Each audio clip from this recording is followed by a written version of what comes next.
Sawit merupakan tanaman yang seringkali digadang-gadang oleh banyak orang sebagai penyebab utama banjir di Sumatera. Dan yap, anggapan itu nggak muncul tanpa alasan, karena dari data yang ada aja sudah kelihatan jelas bahwa selama tahun 2024, pertumbuhan kelapa sawit meningkat hingga 76% dalam kurun waktu 1,5 dekade terakhir. Belum lagi fakta bahwa lebih dari 55% perkebunan kelapa sawit di Indonesia letaknya ada di Pulau Sumatera. Hutan Sumatera yang dulunya rindang dan berfungsi sebagai daerah resapan air, sekarang perlahan berubah menjadi perkebunan kelapa sawit yang keuntungannya hanya dirasakan oleh sebagian pihak saja. Jadi wajar kalau dari data yang gue jelasin tadi, banyak orang kemudian menyimpulkan bahwa salah satu penyebab utama banjir bandang di Sumatera adalah alih fungsi hutan menjadi perkebunan kelapa sawit.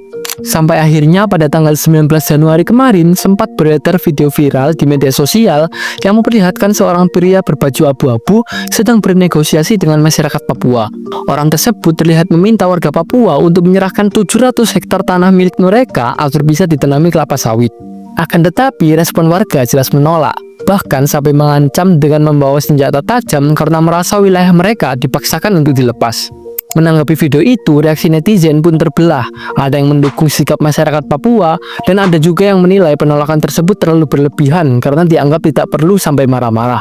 Tapi terlepas dari pro dan kontra itu, video tersebut mengingatkan kita pada satu hal penting bahwa rencana penanaman kelapa sawit di Papua yang diperintahkan oleh presiden itu memang nyata adanya. Kalau kalian lupa atau belum tahu, coba kalian ingat kembali video pernyataan Pak Prabowo soal sawit di Papua ini. Di daerah Papua pun harus ditanam kelapa sawit. Di video tersebut, Pak Prabowo dengan cukup tegas mengatakan bahwa Papua harus segera ditanami kelapa sawit. Alasan beliau menyampaikan hal itu adalah agar Papua bisa mandiri secara ekonomi dan mampu menghasilkan BBM dari kelapa sawit.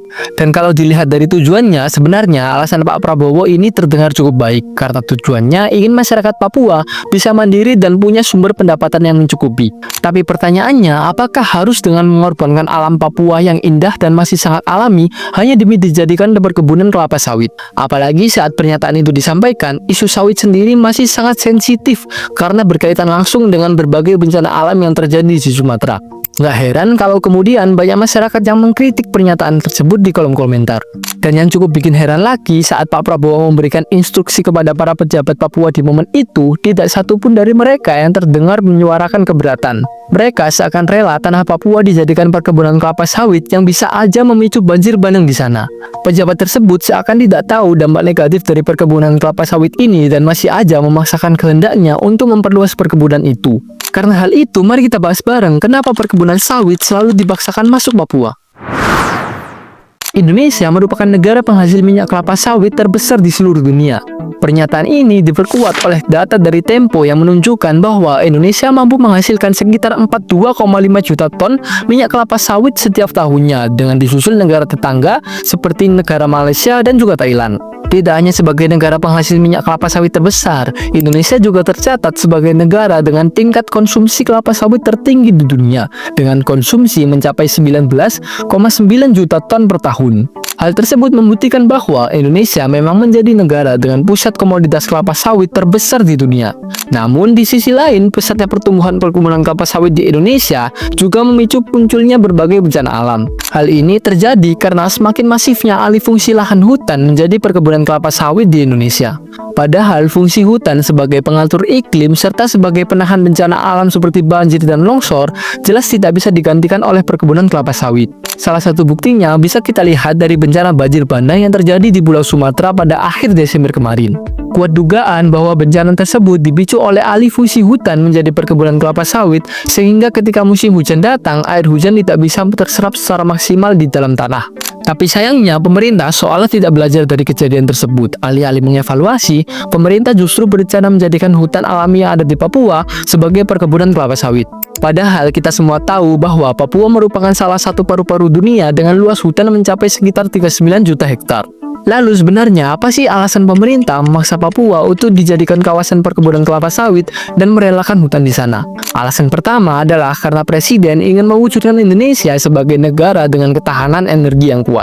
Terlebih lagi, minyak kelapa sawit dianggap bisa menjadi energi alternatif untuk mengurangi ketergantungan impor bahan bakar fosil dari negara lain. Selain itu, alasan utama lainnya adalah keinginan pemerintah untuk mempercepat pembangunan daerah di Papua. Dengan adanya perkebunan kelapa sawit, diharapkan akan terbuka lapangan pekerjaan baru dan pendapatan masyarakat Papua bisa meningkat.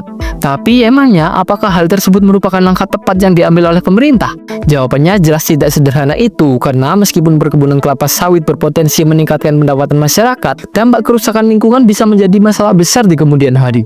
Hutan Papua bisa aja hilang karena dialihfungsikan menjadi perkebunan dan daya tampung air di sana pasti menurun.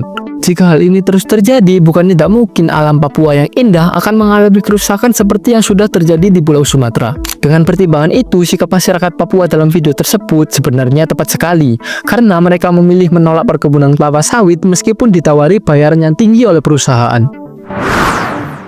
Video ini gue buat karena keresahan gue terhadap pernyataan pemerintah akan pembangunan kelapa sawit di Papua.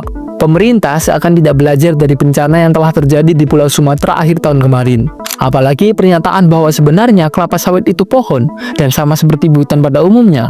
Aduh, jelas gak sama dong pak. Gimanapun ekosistem di hutan itu kompleks sekali dan gak bisa dibandingkan langsung dengan perkebunan kelapa sawit yang dibuat oleh manusia. Dengan mengutip video pejabat Papua ini yang mengatakan bahwa sebenarnya Papua itu tidak butuh sawit, melainkan membutuhkan pemerataan akses pendidikan di sana. Nah, seharusnya itulah hal yang harus dilakukan pemerintah untuk menangani masalah di Papua, bukan malah membuat hutan Papua menjadi perkebunan kelapa sawit. Aduh, sekian gua Katsi Boy, subscribe jika kalian suka konten kali ini.